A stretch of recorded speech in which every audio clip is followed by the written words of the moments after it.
I'm Blythe Stevens, MFA Bliss Catalyst and creator of Blythe Coach, where I help multi-passionate creators take leaps of faith.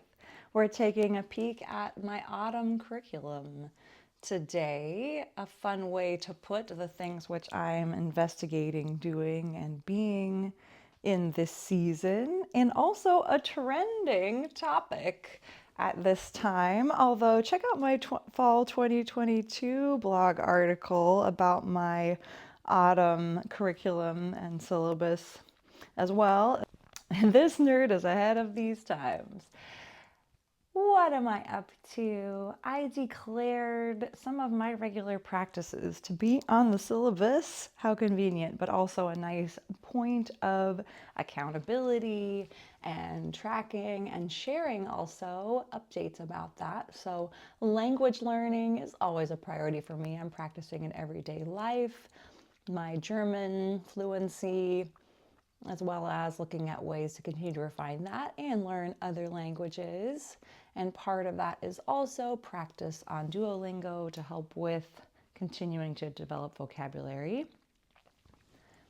In reading, I have a variety of different genres and topics that I tend to be reading at any given time, including references like scripture. Right now, I read a verse or two of both the Bible and the Quran each day. I'm reading poetry from 365 Poems for Life currently, but also supplementary books of German and English poetry. I always am working on some nonfiction, so that could be some of the topics of my study. Some of the actual subjects would include things like notebooks, journaling, and note taking, because I am reading The Notebook, A History of Thinking on Paper. But I've also been reading Some Days Today and Airplane Mode and can I read it? Oh yeah, the Creative Act, and I have a bunch of books either in hard copy or digitally on my Kindle. And then I'm always reading fiction, and my fiction reading really fuels the whole reading and learning process, to be honest, including spooky mysteries and romantic comedies and a variety of topics. Here's a few particular titles, including A Discovery of Witches, which I'm currently reading as an audiobook. Avocation, which I did finish. I like in fall to read sort of fallish, spooky season, cozy season related. In summer, more summery when I can, and of course in winter, and more wintry Christmas type of things. Swallows and Amazons I'm still working on. Nancy Drew would be a good fit, or the Cat Who Mysteries. And I've got a whole bunch of holds that will also be coming up eventually through my library. I'll be particularly listening and keeping logs of listening in my playlists, savoring September, spooky October sounds, harvest and Thanksgiving songs. I'll be viewing some more mysterious viewing like Wednesday, Only Murders in the Building, and more recently, Chief of War, which is really an interesting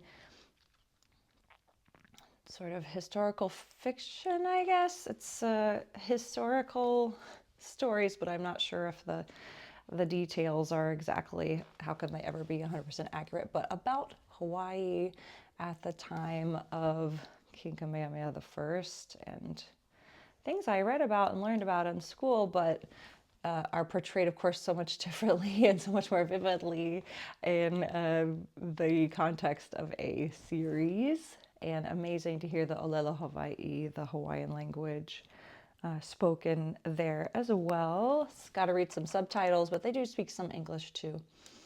Eventually, of course, everyone became very fluent in multiple languages and very literate.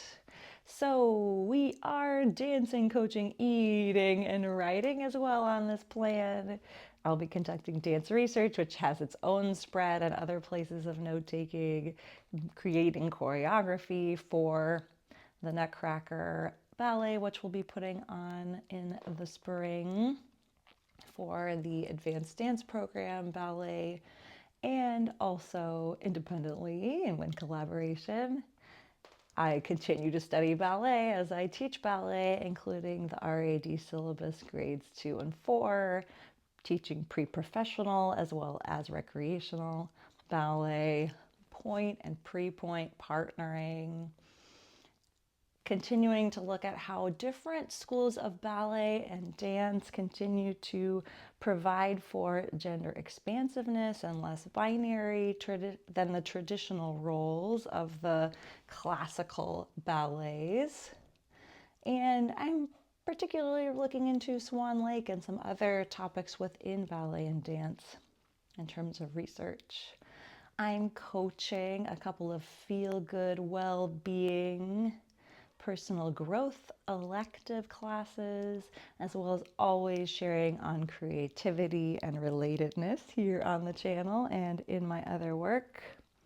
Let's skip over to writing. And I'm continuing to write articles and email newsletters, at least on a monthly basis, as well as journaling, writing poems, personal correspondence and letters. Cooking and eating, enjoying seasonal treats are always on my curriculum, on the agenda. And in this case, in this season, I'm super stoked to bake. I already made these chocolate chip cookies to share with students. The American style of chocolate chip cookie that is so well known to me is something different here, and they love it. I also like to bake easy muffins, quick breads like apple muffins and pumpkin muffins coming up. Eating delicious oatmeal, which I mostly cook in the rice cooker. Hot tip for people who don't want to be standing over the stove and stirring. I like to cook it in the rice cooker and add all kinds of seasonal yummy fruits and nuts and goodies. And soups, of course, are on the menu for this season. So the topics in my personal autumn curriculum haven't changed drastically from my current studies at any time, but it's, I think, a fun way to reframe and think about it sort of playfully. What am I up to? How am I progressing in my reading and my thinking and my creating and my writing, or whatever it is that you are up to, crafting, hobbies, adulting topics, finance, business. It's a fun trend to jump onto if you want, and if so, let me know. How are you crafting this season's curriculum or syllabus in your life? What are you looking forward to learning and teaching? Some learning and growth is not as comfortable or necessarily as fun.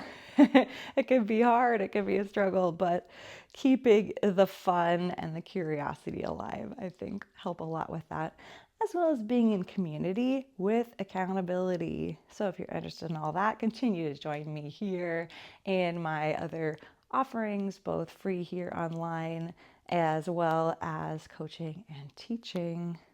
I can't wait to see you again soon. Take good care of yourself and pay attention until then.